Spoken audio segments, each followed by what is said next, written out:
जन जन 1985 में बनी एक भारतीय टेलीविजन फिल्म है जिसका निर्देशन और लेखन महेश भट्ट ने किया था। ये भट्ट द्वारा अपने करियर के शुरुआती दौर में बनाई गई आत्मकथात्मक फिल्मों में से एक है। इस फिल्म का तेलुगु में आकाशमंथा नाम से रीमेक बनाया गया था। इस फिल्म का प्रीमियर 4 दिसंबर 1985 को डीडी नेशनल पर हुआ था। कथानक राहुल एक संघर्षशील फिल्म निर्माता है जो अपनी रातें खाली सिनेमाघरों और अपने दोस्त अस्कर के रेस्टोरेंट में बिताता है। अस्कर कई फाइनेंसरों और निर्माताओं को राहुल की पटकथा में निवेश करने के लिए मनाने की कोशिश करता है। वह ज्यादातर शहर में घूमता रहता है और अपने पिता वीरेंद्र देसाई, जो एक उभरते हुए फिल्म निर्माता हैं, के साथ अपने अशांत संबंधों के कारण घर जाने से कतराता है। राहुल वीरेंद्र का नाजायज बेटा है और वीरेंद्र के घर पर होने वाले अपमान को लेकर अपनी मां नलिनी से हमेशा झगड़ता रहता है, क्योंकि वीरेंद्र का परिवार हर बार जब वह उनके घर जाता है तो उसे गालियां देता है। उसे एक अनाथ रोहिणी से भी प्यार हो जाता है। जब वीरेंद्र की मां की मृत्यु हो जाती है तो नलिनी राहुल को अपने घर आने के लिए मजबूर करती है, लेकिन वीरेंद्र का वैध बेटा विलास उसका अपमान करता है और उसे बाहर निकाल देता है। अपमानित होने से तंग आकर वह नलिनी से पूछता है कि वह वीरेंद्र के दोहरे जीवन को क्यों झेल रही है। वह बताती है कि वीरेंद्र उससे प्यार करता था। एक छोटा जूनियर कलाकार होने के नाते वीरेंद्र की मां ने नलिनी और वीरेंद्र की शादी का विरोध किया और उसे अपनी पसंद की लड़की से शादी करने के लिए मजबूर किया।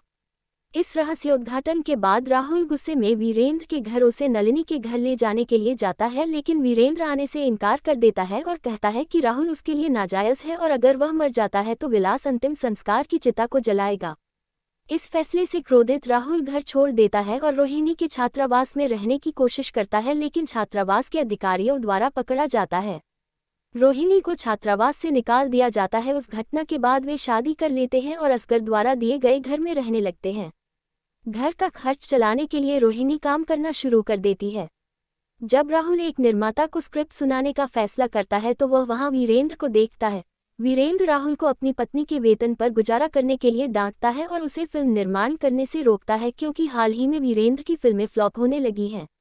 लगातार अपमान से परेशान राहुल अगली रात रोहिणी के साथ अशिष्ट व्यवहार करता है। रोहिणी द्वारा बुरा न मानने से राहुल को अपने काम पर अधिक ध्यान केंद्रित करने की प्रेरणा मिलती है। अस्कर आखिरकार एक निर्माता को राहुल की फिल्म के लिए धन मुहैया कराने के लिए राजी कर लेता है। जब राहुल अपनी पुरानी स्क्रिप्ट पढ़ता है तो वह उस पर फिल्म न बनाने का फैसला करता है। वह एक नाजायज बच्चे के रूप में अपनी कठिनाइयों और संघर्षों पर एक फिल्म बनाने का फैसला करता है। वीरेंद्र राहुल के निर्माता को फिल्म निर्माण के बीच में ही वित्तीय सहायता बंद करने के लिए प्रभावित करता है। फिल्म की शूटिंग के दौरान वह देखता है कि विलास के दोस्त उसकी सौतेली बहन वर्षा के साथ बुरा व्यवहार कर रहे हैं। विलास के नशे में होने के कारण राहुल वर्षा की जान बचाता है और वीरेंद्र को अपने जायज बेटे की जान बचाने के लिए डांटता है। फिर से संघर्ष करते हुए अस्कर राहुल को फिल्म का बजट तय करने के लिए कहे बिना अपना रेस्टोरेंट बेचने का फैसला करता है। फिल्म रिलीज होती है और व्यावसायिक और आलोचनात्मक रूप से सफल होती है। राहुल को अपने काम के लिए पुरस्कार मिलते हैं। एक पुरस्कार समारोह में वीरेंद्र पुलिस की मदद से राहुल को गिरफ्तार करने का फैसला करता है, लेकिन समारोह में राहुल के भाषण से वह भावुक हो जाता है, जहां उसे राहुल के अपने प्रति प्रेम का एहसास होता है और राहुल वीरेंद्र से पुरस्कार देने का अनुरोध करता है। वीरेंद्र को अपनी गलती का एहसास होता है और वह नलिनी को अपनी पत्नी और राहुल को अपना बेटा स्वीकार करता है। फिल्म का अंत वीरेंद्र और राहुल के सार्वजनिक रूप से गले मिलने पर होता है।